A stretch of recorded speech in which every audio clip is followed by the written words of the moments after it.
যে রাধে থাক আগে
রাধে জনিতাই জয় গো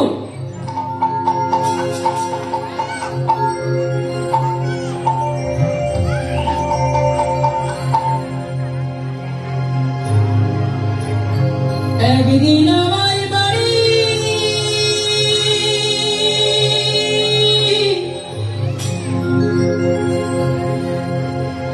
আমার শাড়ি বেশাড়ি শাড়ি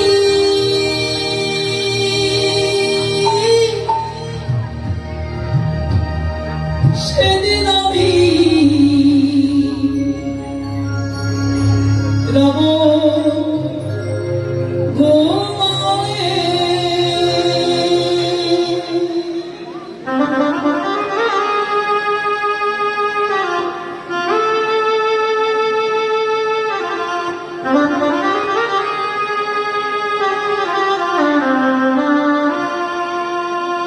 সেদিন কেঁদে কেঁদে রাখিবে সবাই দেখিব নাচে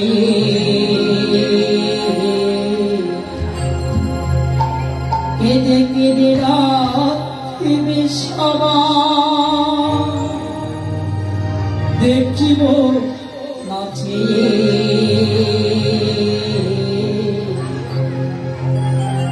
সেদিন আমি রব ঘুমায়ে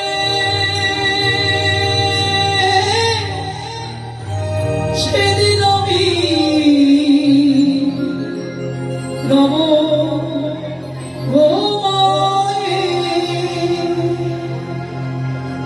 একদিন আমার বাড়ি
এই সংসার মাঝে যারা প্রত্যেক করে যারা যন্ত্রণা দিয়েছে, যেদিন আমি চলে যাব সে তারাই সেদিন এসে কি করবে বলছে, ওরে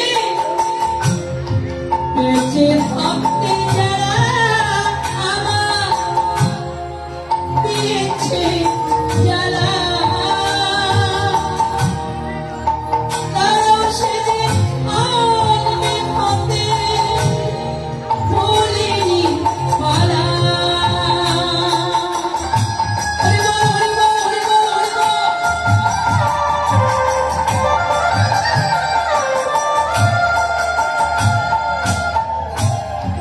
বেঁচে থাকতে যারা আমার দিয়েছে যারা, তারাও সেদিন আনবে হাতে ভুলিনি পালা। যখন করে দিবে আমার ছন্দ করারে যখন করে দিবে আমার ছন্দ করারে, সেদিন আমি রণভূময়ে, সেদিন আমি রণভূময়ে।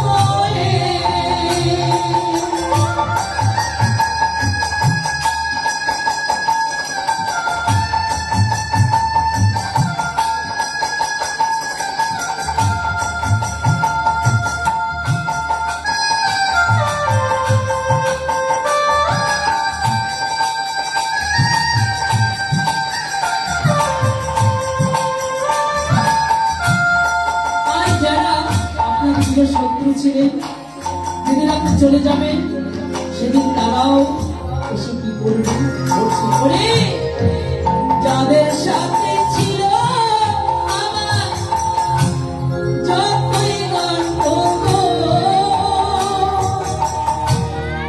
ভুলে গিয়েও সেদিন তারা বলবে হরি বল।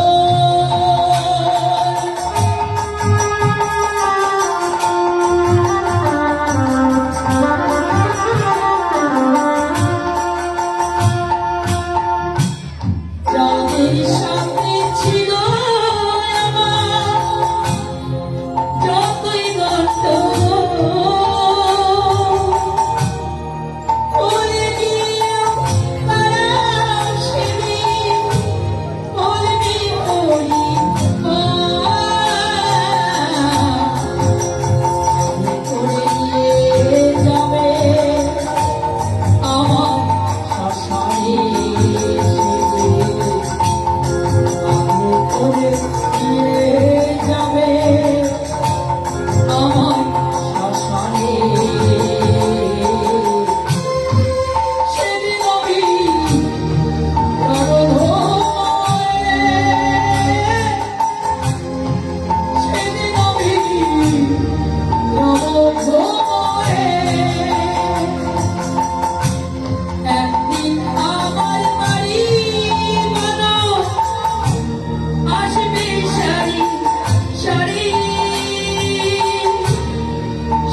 দয়া হাতে ধরে পার করে নিও আমায়। আধার যাবি একা আমি খুঁজিব মা হাতে ধরে পার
হাতে ধরে পারি করে দিও গো আমায় দয়া, হাতে ধরে পারি করে দিও গো আমায় দয়া, হাতে ধরে পারি করে দিও গো আমায়।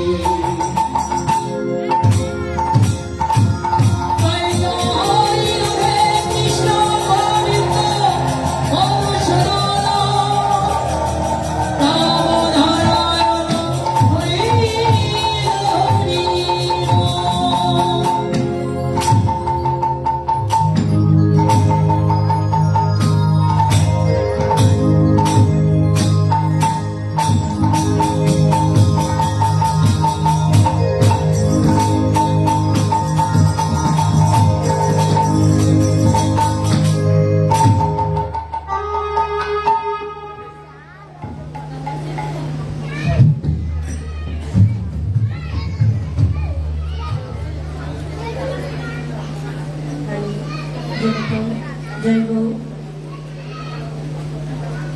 जय राधेश्याम जय गौ जय महाप्रभु जय राधे अरे तो बाड़ा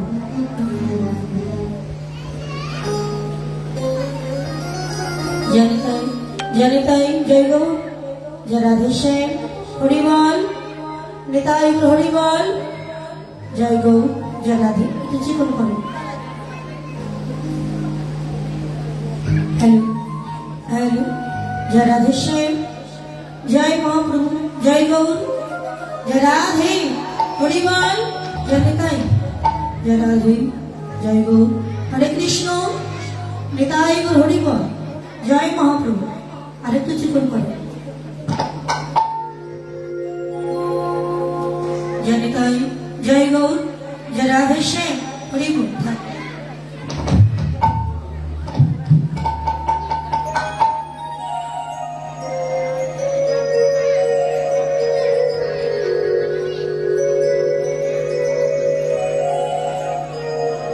मुरारी मुकुंद जगदानंद नामेर बरने बरने सुधा झरे मुरारी मुकुंद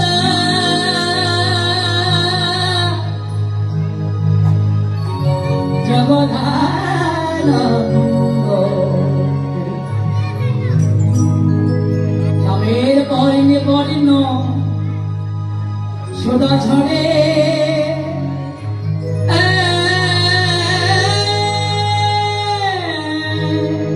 मुरारी मुकुंद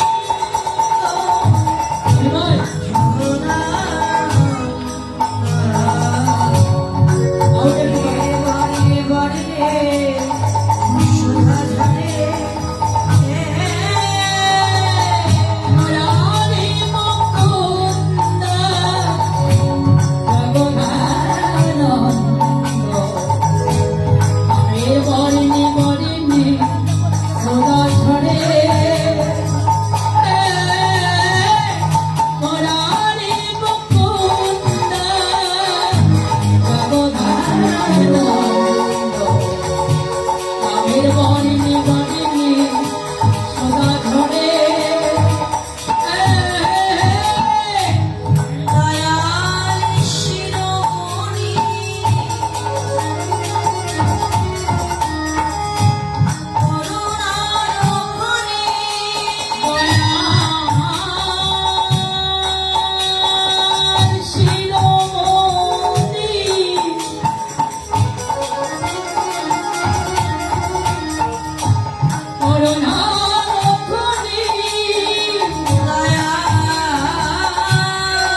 বৃথা কৃষ্ণ নামে সুধা রসে গোবিন্দের চরণ আসে মহানাম জপে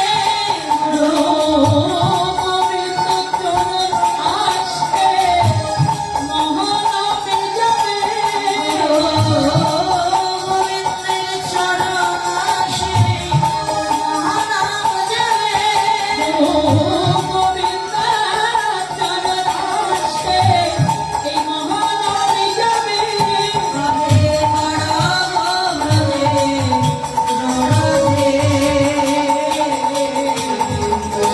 নামে বলনে বলনে সোনা ধরে মরারি মুকুন্দ নামে বলনে বলনে সোনা ধরে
Please come over to the iPad लोकमान करके संकट को पाया জয় জয় গৌ হরিবল জয় রাধেশ্যাম জয় মহাপ্রভু জয় রাধে সমস্ত কৃষ্ণ ভক্ত কৃষ্ণদাসী মায়েরা আপনাদের আপন চরণে জানায় শত শত কোটি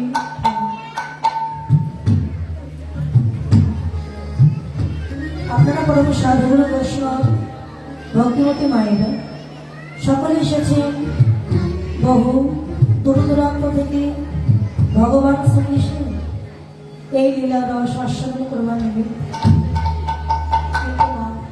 আমি অতি ক্ষুদ্রাদি ক্ষুদ্র এই নগণ্য জীব বালিকা মাত্র এই কীর্তন পরিবেশন করে আপনাদের মতো পরম ভক্ত ভক্তিমতী মায়েরই চিত্তানন্দ দান করব। অমন পণ্ডিত ব্যক্তি আমি নই, দাদা বিভাগটা চলে গেছে, সাউন্ডের বিভাগ চলে গেছে, হ্যাঁ বিভাগটা লাগবে আর মনিটরে সাউন্ডটা মারিয়ে রাখবে। হ্যালো জানি তাই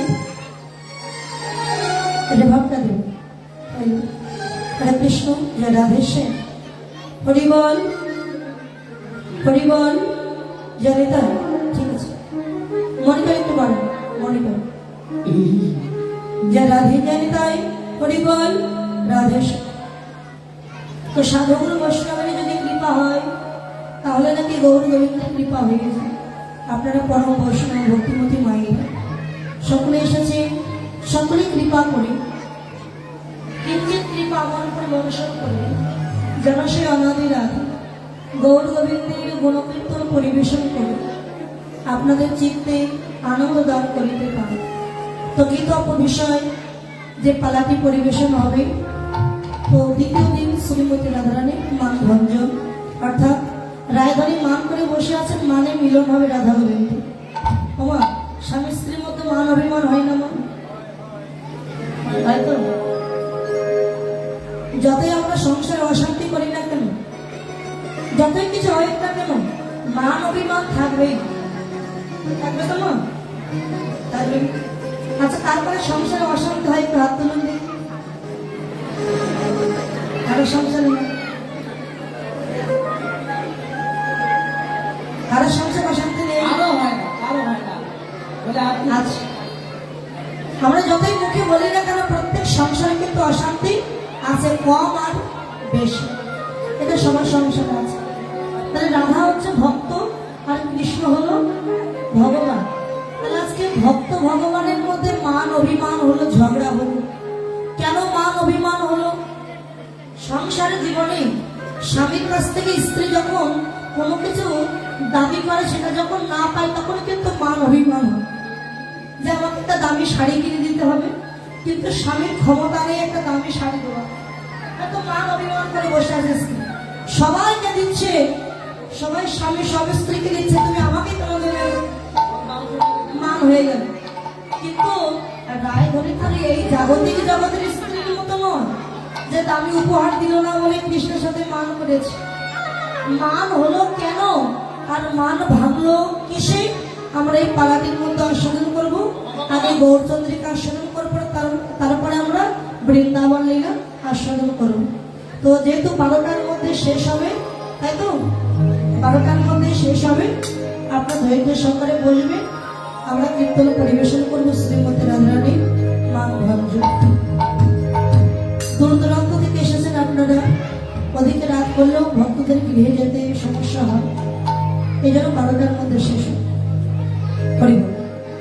জয় জয় নিতাই গৌর সীতানাথ বন্দে।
ওরে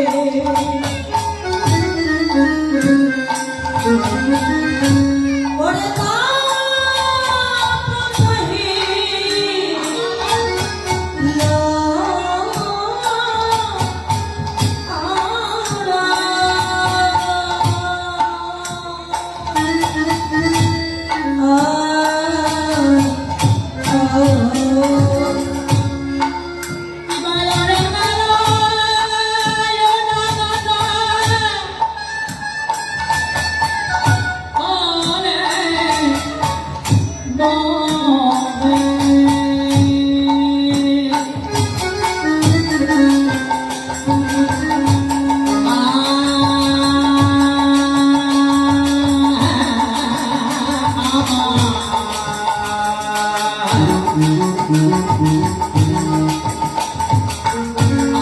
ঘোড়া ঘোড়া ঘোড়া ঘোড়া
যিনি নবিয়া ইন্দুয়া কুমুদ বধূ রসন নাটুয়া গো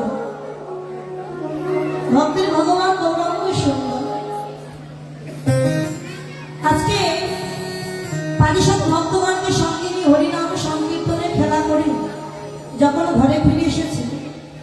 মাতা সতী দেবী নিমাইকে আবৃত্তি করেছেন, কেননা একমাত্র আদরের নীলমণি হচ্ছে নিমা।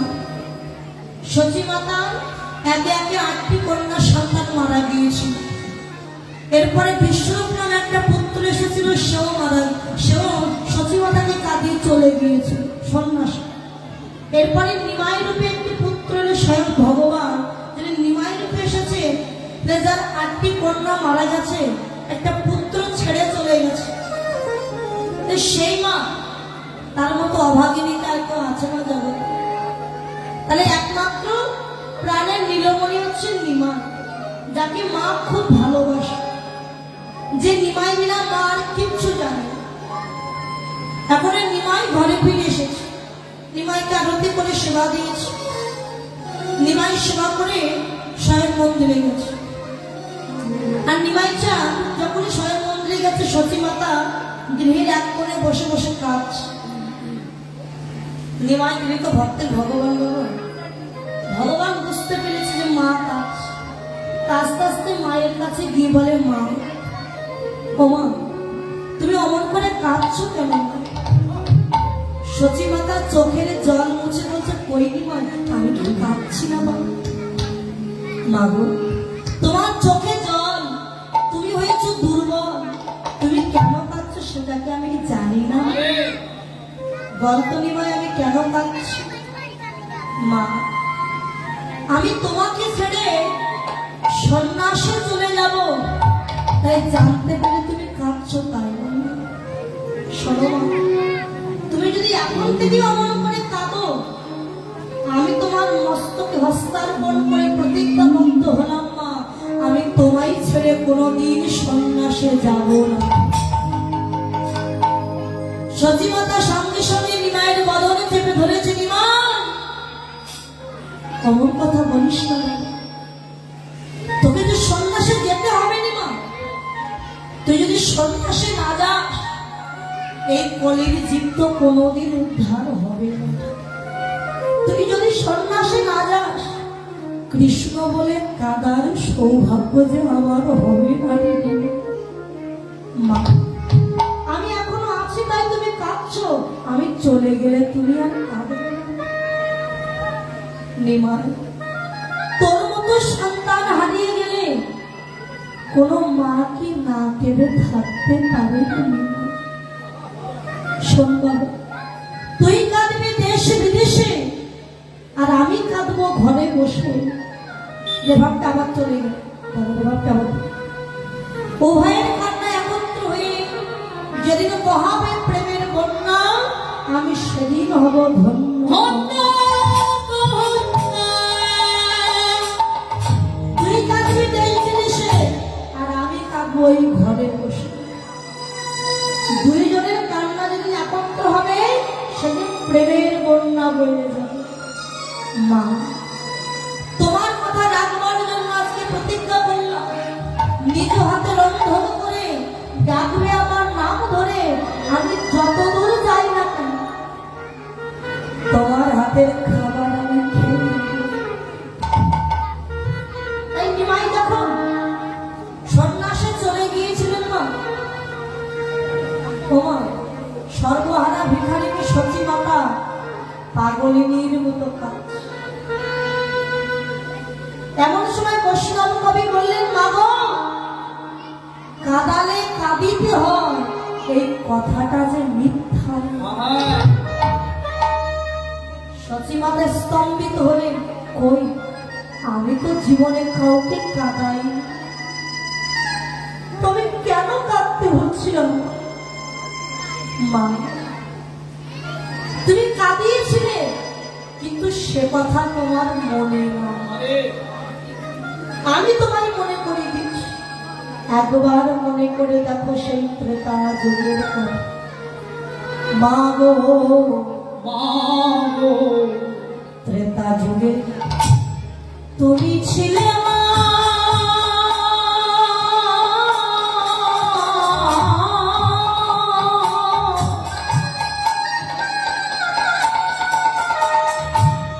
ও মা দশরথ বনিতা, মা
কথাতে তোমার মনে পড়ে বলে সে কথা কি তোমায় মনে পড়ে না ত্রেতা যোগে কাঁদিয়েছিলে মা, সে কথাতে মনে পড়ে ত্রেতা যুগে কাঁদিয়েছিলে মা, বলে সে কথা কি মনে পড়ে না। ত্রেতা যুগে তুমি ছিলে দশরথ কইকা বা স্ত্রী, তোমার নাম ছিল কইকেয়ী। রাজা দশরথ যেদিন যুদ্ধে ক্ষতবিক্ষত হয়ে ঘরে ফিরে এসেছে, তুমি রাজা দশরথকে সেবায় সন্তুষ্ট করেছে। রাজা সন্তুষ্ট হয়ে তোমাকে দুটি বর দিতে চেয়েছে। তুমি বলেছিলে আমি আজ দেব না, সময় হয়েছে। চেয়েছিলে কবে? যেগুলো রামের অভিষেক। মাতা কইকে আনন্দে আত্মহারা হয়ে মালা গাচ্ছে, কেননা আমার রাম রাজা হবে। আরে রামকে কইকেই মতো ভালো আর কোনো মা বাস করে না। আনন্দে মালা গাচ্ছে, এমন সময় তার বাবার বাড়ির দাসী মন্ত্রণা তাকে কুমন্ত্রণা দিয়েছে। এখানে একটু বোঝার বিষয় আছে বাবা। দেখুন, কীর্তনটা সম্পূর্ণ জীব শিক্ষা। মন্ত্রণা এবং কইকেই চেয়েছিল ভালো পথে যেতে, রামকে ভালোবাসতে, সুপথে যেতে, কিন্তু তাকে ভালো হতে দেয়নি তারই বাবার বাড়ি দাসী মন্ত্রণা। সুপথে যেতে দিল না, কুমন্ত্রণা দিল। এটা বহিরঙ্গ। অন্তরঙ্গে কি বললেন?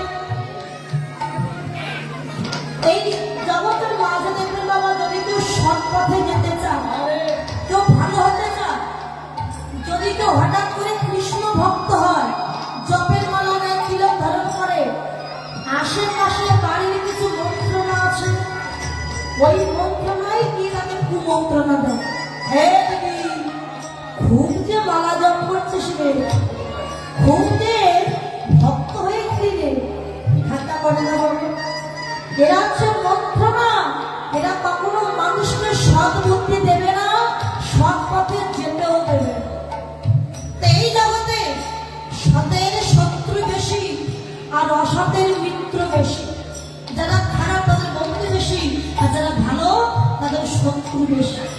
যাই না তো জ্ঞানের দ্বারে সবে বাদর কেনে আদর করে, সব অসতিরে সতী কয়, সতীর লজ্জা জগৎময়। দেখো সারের বেগুন খাচ্ছে ভালো, ডুমুর পচে নষ্ট হলো। দুধ খেয়ে হয় না খুশি, মদের দোকানে ভিড় বেশি। জগতে যারা ভালো মানুষ তাদের কোনো দাম নেই। যেমন সবজির মধ্যে বলি কচু শাক, ডুমুর, এগুলো খেলে কিন্তু দেহের মঙ্গল হয়, উপকার ছাড়া কখনো অপকার হয়। কিন্তু আমরা খাই না কেন? ও বাগানে হয়, ওর দাম নেই, বাজারে বিক্রি হয় না, 1 টাকা কিলো। ও বাগানে হয়, ওর দাম নেই বলে আমরা খাই না।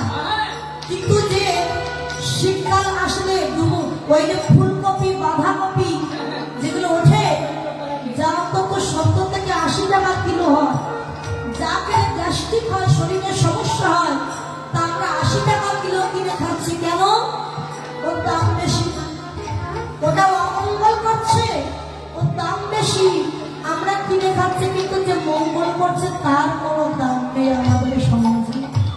এটাই হলো আমাদের জগৎ সংসার, আমাদের কোনো দাম নেই।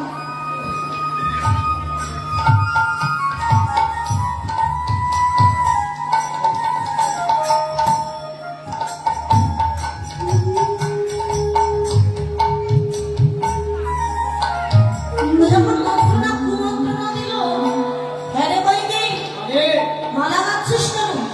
রাখবো না, আমার রাম রাজা। ওরে মূর্খ, রাম যদি রাজা হয় রাজমাতা হবে কৌশল্যা, তুই হবি ভিখারি। রাজমাতা যদি হতে চাস আমার কথা শোন।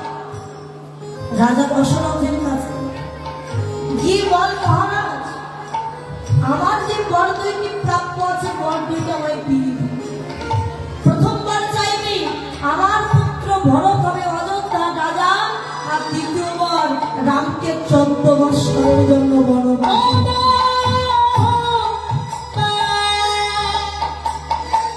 ওই যে কুমন্ত্রণা দিল, কইকেই চলে গেল দশরথের কাছে।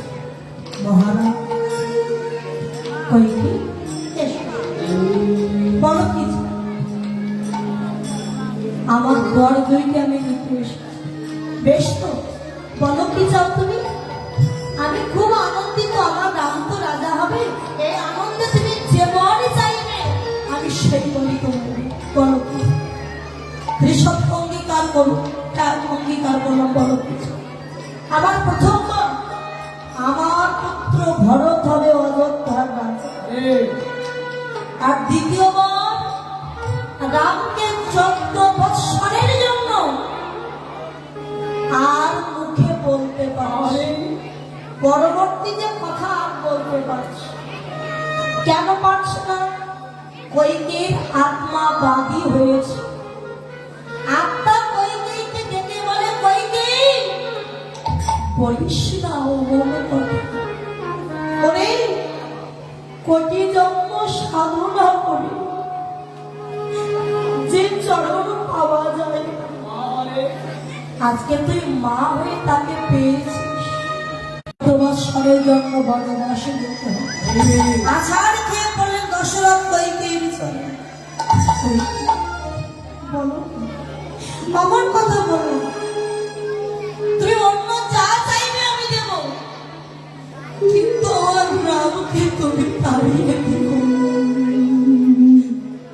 রাম ছাড়া যে আমার আর কেউ নয়। বাবা, রাম তো ভগবান, ভগবান কি না করতে পারে? পিতা যদি রাজ্যাভিষেক করে আমাকে রাজত্ব দিয়ে দেন, সারা জীবন রাজা হয়ে অযোধ্যায় বসে থাকতে। জ্বালানো প্রদীপটি নিভে গেল। মায়ের মন বুঝতে পেরেছে যে আমার সন্তানের অমঙ্গল। ধীরে ধীরে গিয়ে দেখে রাম ভিখারির বসে দাঁড়িয়ে। বাবা, তুই ভিখারির বসে দাঁড়িয়ে আছিস কেন? কি হয়েছে? মা, আমি কিছু জানি না। তুমি মা কইকেয়ীর কাছে গিয়ে জিজ্ঞাসা। রাম ভিখারির বেশে দাঁড়িয়ে জগৎকে শিক্ষা দিল, জগৎ আমার দিকে চেয়ে দেখো।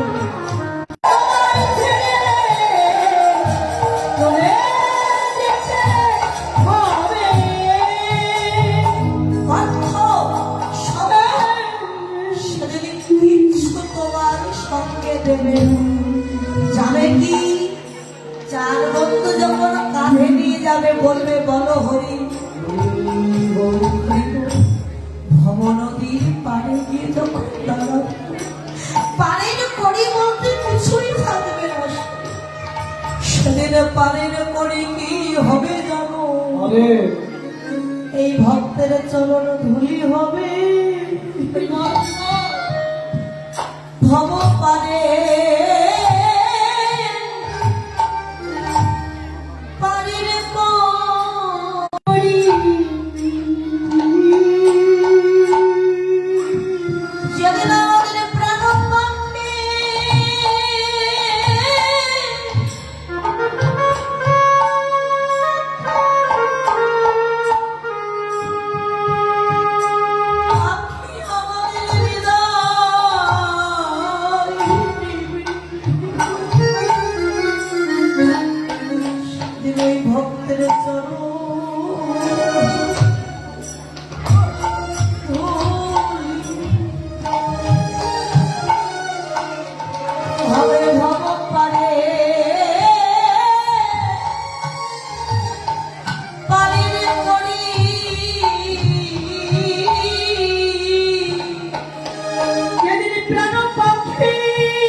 বান্ধব কেউ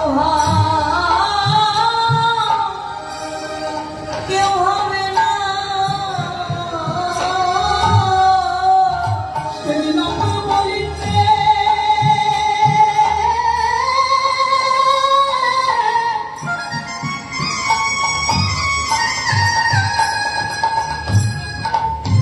আমার বলিতে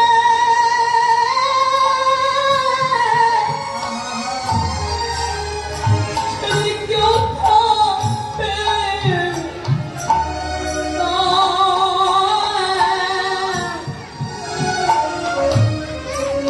সেদিন গোবিন্দ বিনে বন্ধ আর কেউ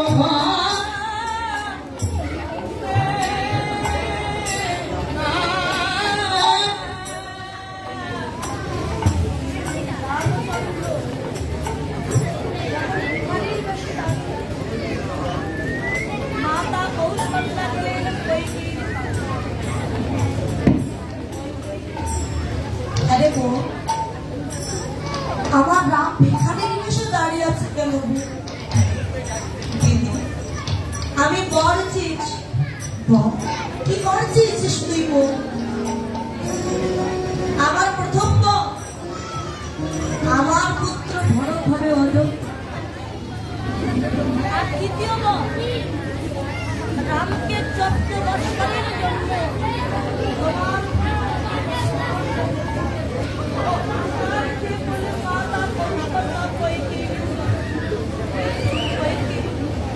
বলিস না রে গো।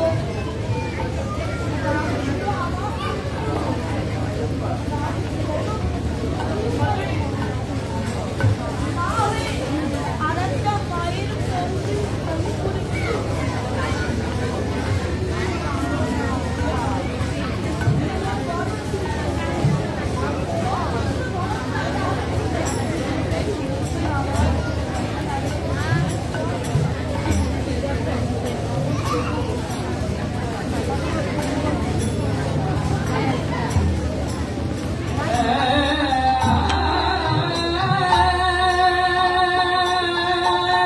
তবু কইকেই যখন বর ফিরালো না, মাতা কৌশল্যা বড় ব্যথিত অন্তরে বলেছিল, কইকেই আজকে যখন তুই তোর বর ফিরালি, শুনে না আমিও কথা দিলাম, পুত্র হারা হয়ে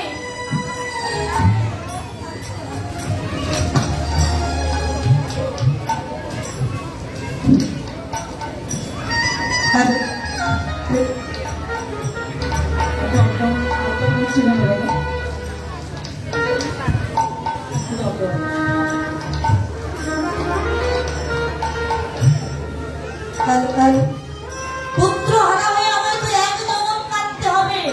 আর তোকে অভিশাপ দিলাম আমি, পুত্র হারা হয়ে তোকে 3 জনম কাটতে হবে।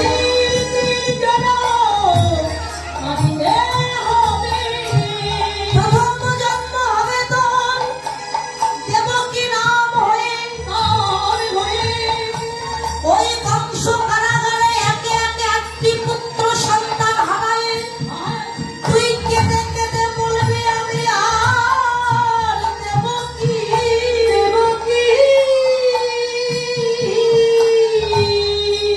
ওই বংশ কারাগারে তুই কাঁদবি, তোর একে একে 8টি পুত্র সন্তান মারা যাবে, তোর দেওয়ার আর কিছু থাকবে না। দ্বিতীয় জন্ম হবে তো উড়িষ্যা ইন্দ্রদম্ন রাজার স্ত্রী হয়ে, তোর নাম হবে গুঞ্জিচা।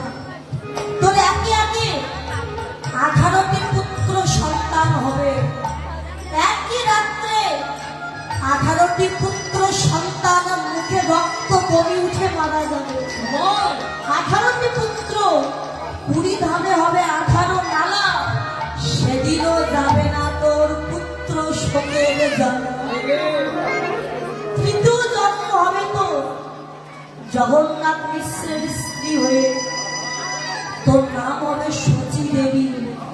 একে একে 8টি কন্যা হারাবি, বিশ্রম নামে একটা পুত্র হারাবি, এরপরে নিমাই নামে স্বয়ং ভগবান তোর কাছে যেদিন তুই কেঁদে কেঁদে পাগলের মতো সন্তান হারা হয়ে খুঁজবি, সেদিন তুই বুঝবি সন্তান হারানোর কত জ্বালা, কত যন্ত্রণা। শোন, ভগবান যদি তোকে কোনোদিন ক্ষমা করে, আমি তোকে কোনোদিন ক্ষমা করব না। আরে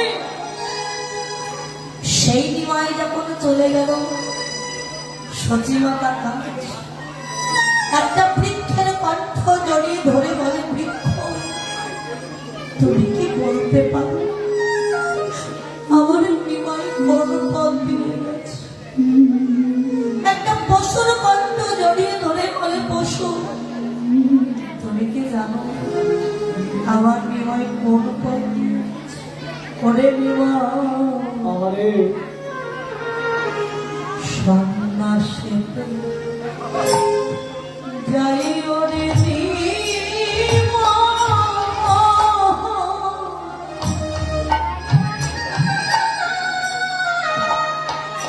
তুমি বৈরব রে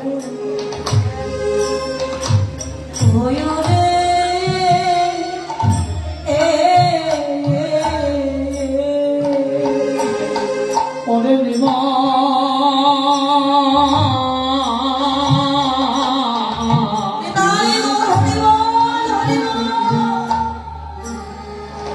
সন্ন্যাসীতে জয় রে নিমা।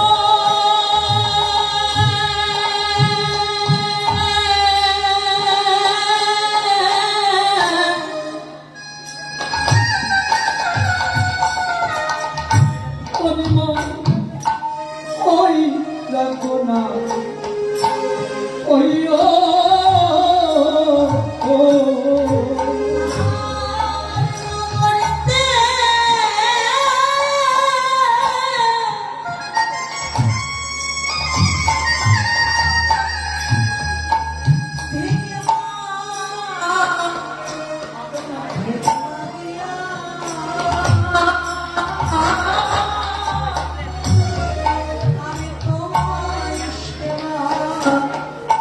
জীবনে নিমা ফিরে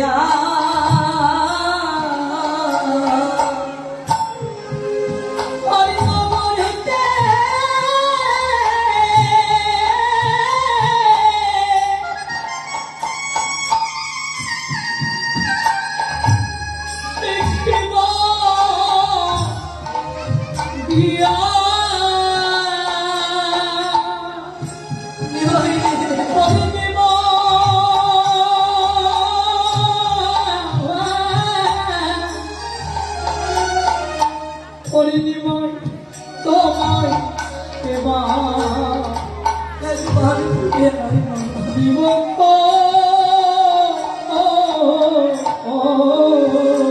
একবার মায়ের কোলে ফিরে আয়। একবার মায়ের কোলে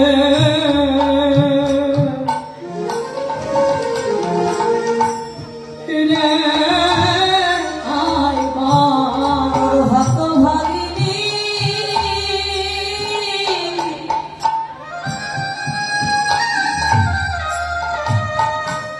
মাঝে কাঁদে।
মায়ের কাছে গিয়ে বলেছিল, মা অমন করে কেঁদো না মা। তুমি যদি মা হয়ে অমন করে কাঁদো, তোমার সন্তান কি সন্ন্যাসে গিয়ে থাকতে পারবে না? হতভাগিনী, তুই আমায় জ্ঞান দিতে এসেছিস? চেয়ে দেখ বাবা, ঘরের মতো বিষ্ণুপ্রিয়া জ্বলন্ত অগ্নি, তাহারে কেমনে রাখি প্রিয়া মুখের প্রিয়া মুখে।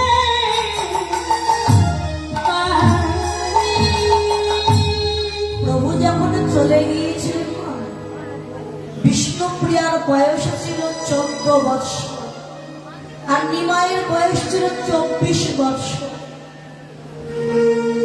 প্রভু যাওয়ার পর থেকে বিষ্ণুপ্রিয়া কোনদিন পালঙ্কের উপরে ঘুমায়, মাটিতে ঘর বিছিয়ে ঘুমায়, দিনে একবার সেবা করত, তাও আবার প্রভাতকালে উঠে স্নান করে কিছু তরুণ মানে চাল নেবে, একটা করে চাল ধরবে, যেমন মালা জপ করে বাবা, ঠিক তেমনি একটা করে চাল নিয়ে কৃষ্ণ নাম জপ করে এক ঘরে রেখে সকাল থেকে সন্ধ্যা পর্যন্ত যে কয়টা চাল হতো তাই দিয়ে অন্ন ব্যঞ্জন রন্ধন করে আগে গৌরহরিকে নিবেদন করে সেই প্রসাদ নিজে সেবা করত বিষ্ণু। বাবা, ভক্তের এত ভক্তিতে ভগবান একটা আবার বিষ্ণুপ্রিয়ার কাছে আসতে বাধ্য হয়েছে। একদিন রাত 12টায় ভাব উল্লাস, দুয়ারে কড়া নাড়া পড়েছে। বিষ্ণুপ্রিয়া মাথায় ঘোমটা দিয়ে, সতীনারী তো বাবা, মাথায় ঘোমটা দিয়ে অবনত মস্তকে দুয়ারটা খুলে দিয়ে বলছে, কে? আমরা যেমন দুয়ার খুলে দিয়ে আগে দেখি কে এসেছে। বিষ্ণুপ্রিয়া তাকালো না, সতীনারী তো, মাথা নিচু, দুয়ারটি খুলে দিয়ে বলে, কে? প্রিয়, আমায় চিনতে পারছ? আমি যে চৈতন্য দেব। চৈতন্য? কে চৈতন্য দেব?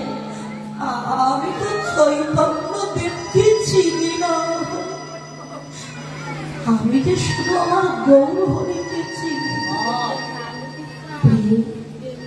দীক্ষা নেওয়ার পর তোমার গৌরহরি আজ চৈতন্য দেব হয়ে গেছে। ও, দীক্ষা নেওয়া হয়ে গেছে তোমার?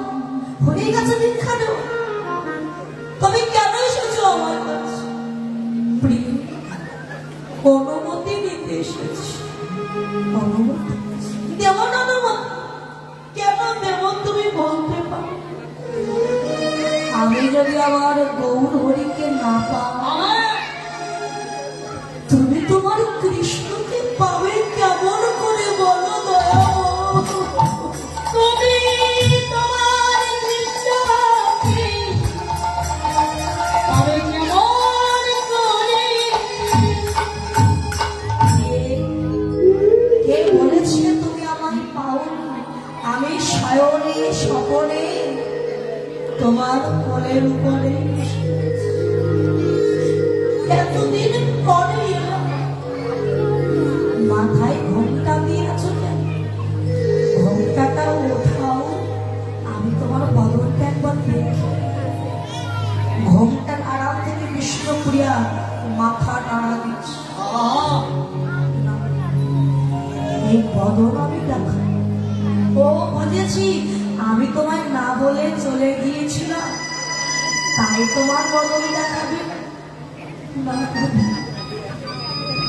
আমি তোমায় কষ্ট দিয়েছি, তাই বদন দেখাবে? তুমি কেন বদন দেখাবে না আমায় বলো, তোমার কি হয়েছে?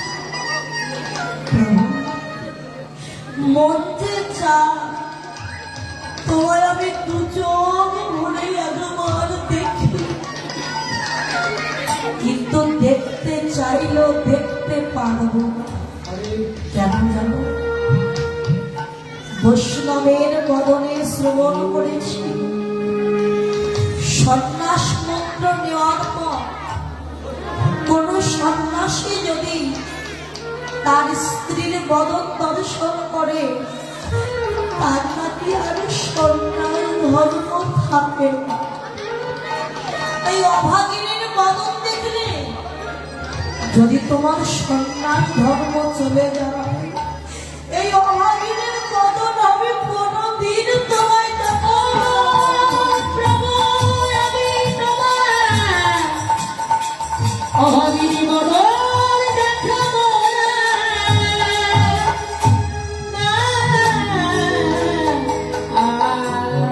বেশ, দেখাতে হবে না তোমার বদন। এই আমি চলে যাচ্ছি, আর কোনদিন তোমার সঙ্গে আমার দেখা হবে,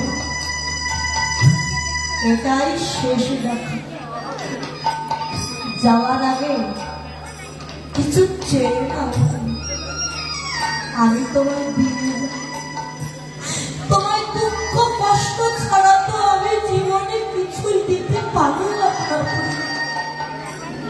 বলো কিছু। প্রভু, যে তোমার স্বামী রূপে পেয়েছে তার যার চাওয়ার মতো কিছু থাকে, তবু যদি দিতে চাও একটা বস্তু চাও। তুমি যে পাদুকার উপরে দাঁড়ায় আছো, ওই পাদুকা দুখানায় একবার আমার হৃদয় মাঝে দাও। আমি ঘরে গিয়ে যত্ন করে তুলে রাখবো প্রভু। যখন নির্জন নিশীথে তোমায় দেখবার স্বাদ হৃদয়ে লাগবে, ওই পাদুকার উপরে তুমি ভুবন ভুলানো রূপে এসে দাঁড়িও। সেদিন তোমার চরণ দুখানা হৃদয়ে ধরবো। আমি কাঙালিনী বলে যেন আমায় চলো ছাড়া করো না গো। আমায় ছাড়ো ছাড়া,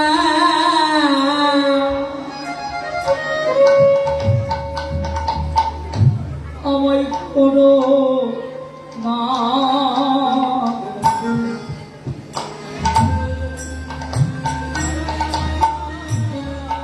যেন করো না গো। তোমার ওই চরণে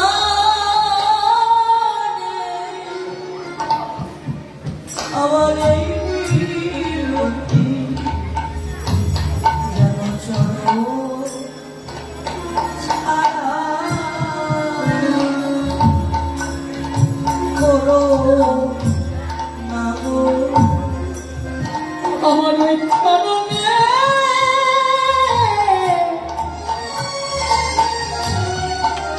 আমার এই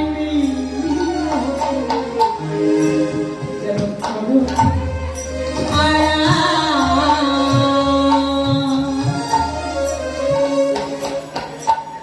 আমায় করো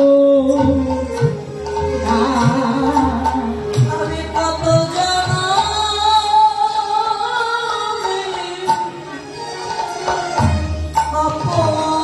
অপরাধী, জানো আমায় ছাড়ো ছাড়া করো। আমি কত জনমে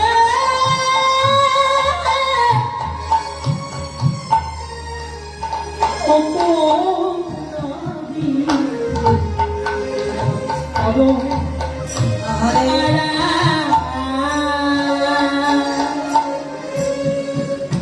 আমার করো না। যেদিন ওই ভবনদীর পারে গিয়ে দাঁড়াইব, সেদিন তুমি নিজ মনে কান্ডারি হয়ে তোমার ওই চরণ তলিতে পড়ে সেদিন আমায় ভব নদী পার করে দিও। প্রভু গো,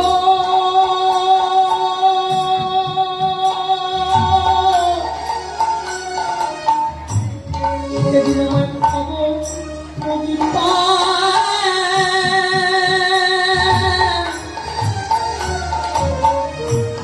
আমায় তুমি দিও। আমি কাঙাল বলে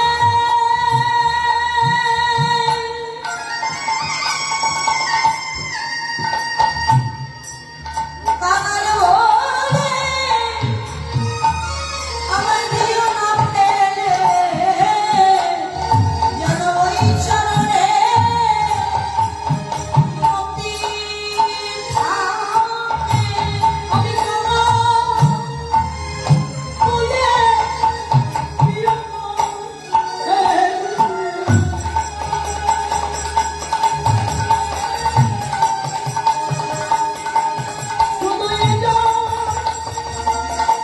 এটা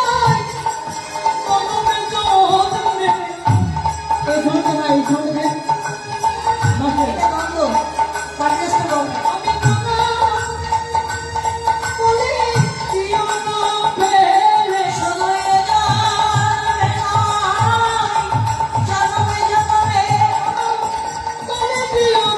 জন্মে, এ জন্মে নাই, জন্মে জন্মে, আমি আর তো ভালো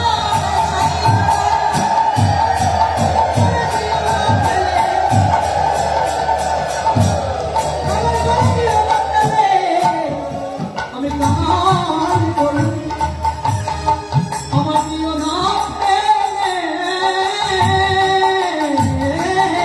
সেই ভক্তের ভগবান আজকে লীলা করছেন। ভক্তের কথা মনে পড়ে যে বৃন্দাবনে শ্রীমতী রাধারানীর কথা মনে পড়ে যে প্রভু আজকে নির্জন মন্দিরে বসে অধর ওটা বেশ ওটা বেশ দিচ্ছে। এটা আরে মোড়ো ঘোড়া বীজমণি আহারে জন আমার গৌর হরি তিনি নির্জন মন্দিরে প্রবেশন করে যখন তার কাজ শেষ,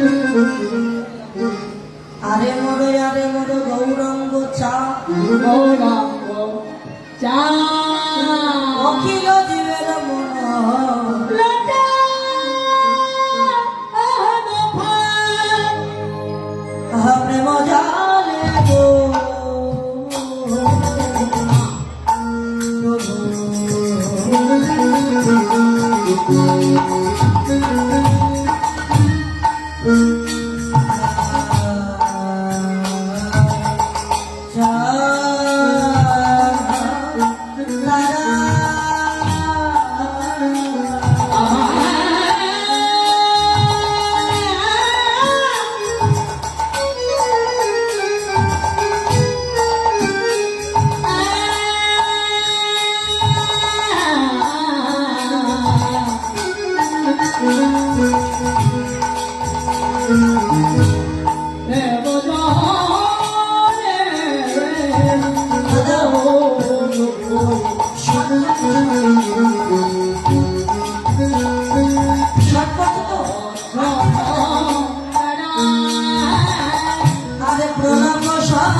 কি কি জোগাড় পাবে? জোকা ধনী বলে না কোনো ধনী বলে অনেক ধনী পাবে, তাহলে আমরা ধনী হবো। রস্য যুক্ত লয় বসে যাচ্ছে উলু, কিন্তু ব্যাকরণের সিদ্ধান্ত দিলে ক যুক্ত রস্য যুক্ত লয় রস্য, অর্থাৎ এটা হচ্ছে উলু। তাই সিদ্ধান্ত দিলেন বিষ্ণু, রস্যতে সিদ্ধান্ত দিলেন কৃষ্ণ, আর লয় রস্যতে সিদ্ধান্ত দিলেন রাধা। যদি কোনো ভক্তিমতী মা কীর্তন আসরে কিংবা মন্দিরে গিয়ে হরিবাসরে গিয়ে যদি উলুক ধরে নিতে পারে, একসঙ্গে রাধার ভজন হবে, কৃষ্ণের ভজন হবে, আর বিষ্ণুর ভজন হয়ে যাবে। আর যদি কোনো বাবা হরির ধরে দিতে পারে, হ রয় হরি, হরির ধরি হকে হরণ করে জীবে সন্তান মায়াদি, আর ভিতে জীব তত্ত্ব নশ্বর নিরবধি। যদি কোনো ভক্ত হরিবাসনে কীর্তন আসনে বসে যদি একবার হরির ধ্বনি করে, তার ত্রিতাপ জ্বালা দূরীভূত হয়ে যায়। কি কি ত্রিতাপ জ্বালা? আধ্যাত্মিক, আদি ভৌতিক, আদি দৈবিক, এই ত্রিতাপ জ্বালা দূরীভূত হয়ে যায়। এই জন্য হরিবাসনে এসে হরিধ্বনি হরিধ্বনি করলে ত্রিতাপ জ্বালা দূরীভূত হবে এবং রাধা কৃষ্ণের ভজন হবে।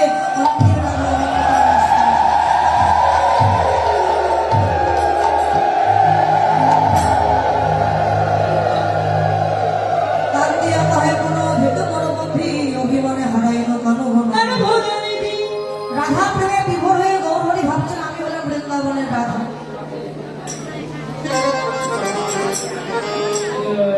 আমার মধ্যে কৃষ্ণ এলো, আর আমি কেন কৃষ্ণকে তাড়িয়ে দিলাম মান মঞ্চে বসে?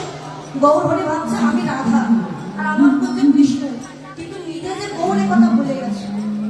এই রূপে উদ্ধারিত যত বড় বাড়ি রাধা মোহন কহে নহিল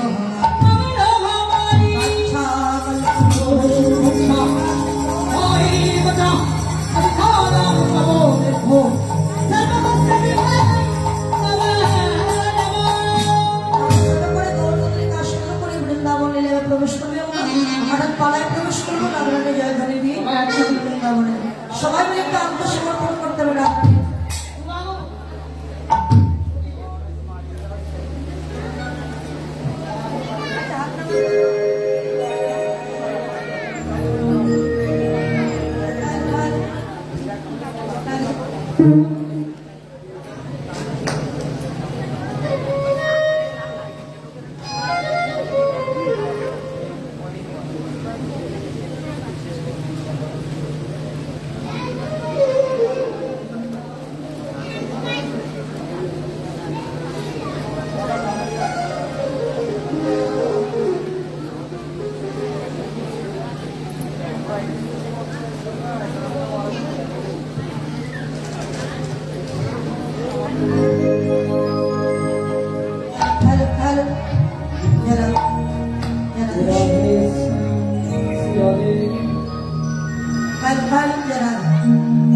রাধারানী জয় ধরে নিয়ে বৃন্দাবনে যাবো, তার আগে বলবো আচ্ছা কারা কারা বাড়ি যাবেন একটু হাত তুলুন। বাড়ি যাবেন?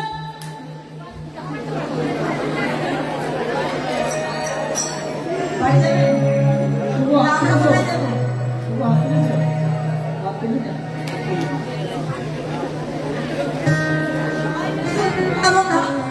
রাধারানী জয় ধরে করতে করতে যাবো।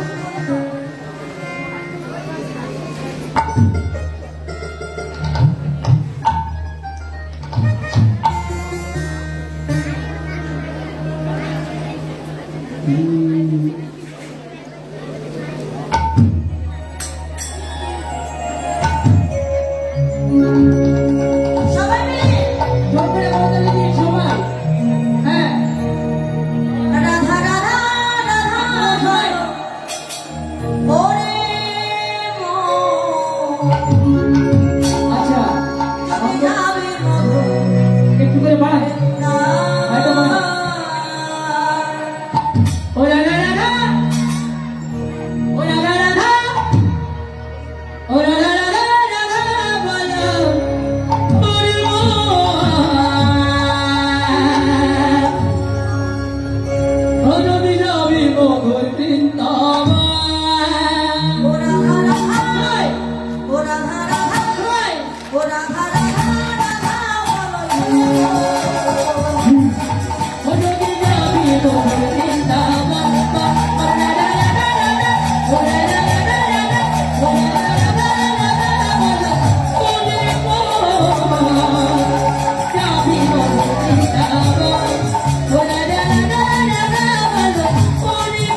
জপ করে তারাই জানে।